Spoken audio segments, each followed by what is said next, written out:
What's up guys, welcome back to the channel. It is your boy Artie. If you're new to the channel, consider subscribing. So in today's video, we're going to talk about my 2021 Kia Forte and my ownership experience and the things that I dislike about the Kia Forte and the brand overall. So if you're new, like I said, I did a lot of videos from reviews to how to change your oil at home if you want to do a DIY, and to that noise that unfortunately my Kia has, I think, from the suspension. So let's start off with the first problem, the noise. So overall, the Kia Forte is a really good budget commuter car. My brother-in-law, like I said, has the same exact car with no issues. But with mine, with that noise, I needed to schedule an appointment with the service department. So when I called my local Kia dealer, the closest one to my house, to bring in the car and schedule an appointment, they said unfortunately they don't offer loaner vehicles. So for me it was like, okay, why am I not getting a loaner vehicle? Is it because I have a Kia Forte and it's the cheapest car? Or is it as a brand, even if you have a $50,000 Kia, you're still not offered a loaner?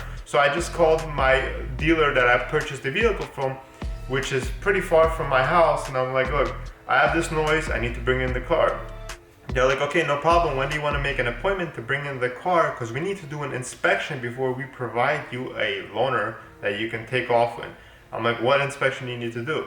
So what they're telling me, and this is funny because I've owned plenty of vehicles, from pre-owned certified vehicles, from American brands, German, it does not matter. I've owned a lot of cars, and I never heard the dealer tell me that you need to drop off the car, wait outside because of the COVID situation, or wait inside with a mask for a few hours until we inspect the car to make sure that whatever you're complaining about isn't an issue that you damaged the vehicle yourself. Like, I personally never heard of that issue. If the car hasn't been into any accident, if it's a new car with only a few thousand miles in it and I'm complaining about a noise, take in the car for service, diagnose the car, give me a loaner so I could go home, or if you don't have in-house loaners, compensate me for or reimburse me for it, Enterprise, Hertz, whoever you work with, so I can commute, because I bought the vehicle as a daily driver. I take my kids around. I cannot put my kids or car seats in any of the vehicles that are behind me. So, but they don't do any of that. Now I've had, like I said, just an example, I had a BMW 7 Series that I need to take into service, which was a certified pre-owned vehicle in West German BMW, I recall this, and no issues. You drop in the car, they give you a loaner, you go home. Or my wife's Jeep Grand Cherokee, I made a video where she had issues, the car wasn't starting and it had to be towed to Rydell Jeep in San Fernando. And listen, they told us we don't have vehicles here, but go next door to Enterprise, get a budget car and we'll cover it. We just need base transportation, but whatever. My point of view and my opinion on this video, if you're purchasing a Kia, figure out with your salesman if it's a issue with the vehicle. Not like an oil change or small service, because with those type of things, they usually do not offer rentals. But if it's an issue with the vehicle, do they offer you any type of rental? Because you might be in my situation where that's your daily driver and you need a vehicle and you're not offered a rental and you're going to be paying out of pocket. Alright, so second thing I want to complain about with the Kia Forte, again, this is probably my fault, and a lot of you are going to comment, yo dude, didn't you check? But there is no spare tire. So I got a little screw in the tread in my tire, but luckily that's all it was. It was a very slow leak. I came home and I have a lot of stuff. I did videos how to plug a tire. I plugged it because I didn't think I need a patch for short-term use. Later on, probably going to need a patch or just to replace the tire.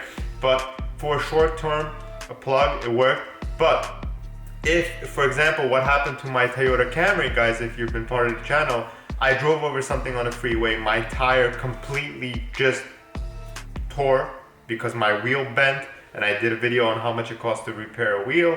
I will link those in the description below. If it's that type of a situation and you're far away from your house and you're pretty much stuck, you don't know what to do because you cannot replace it yourself. Like I replaced the Toyota Camry, I put on the spare, the donut, right in the middle of the freeway. Not in the middle of the freeway, obviously, wherever it's safe, but I mean, I did it myself at night.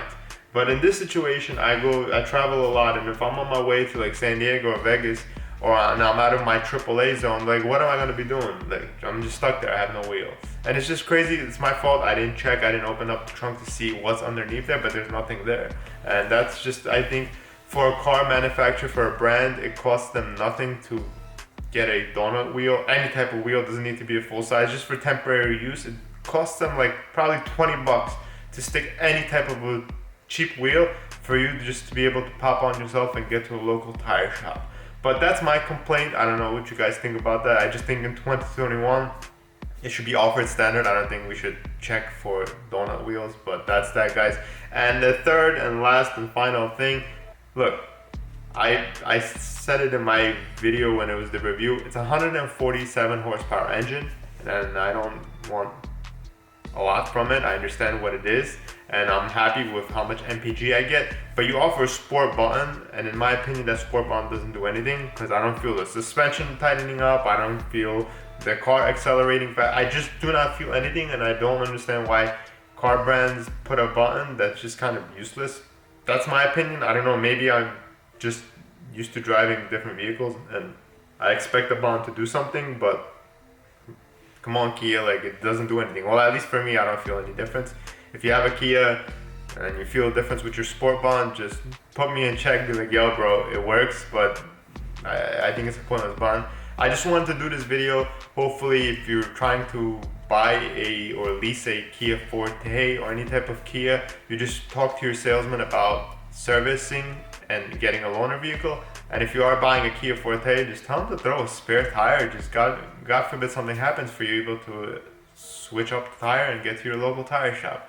If you're new to the channel, consider subscribing. Thanks for watching. I'll catch y'all on the next video. Peace.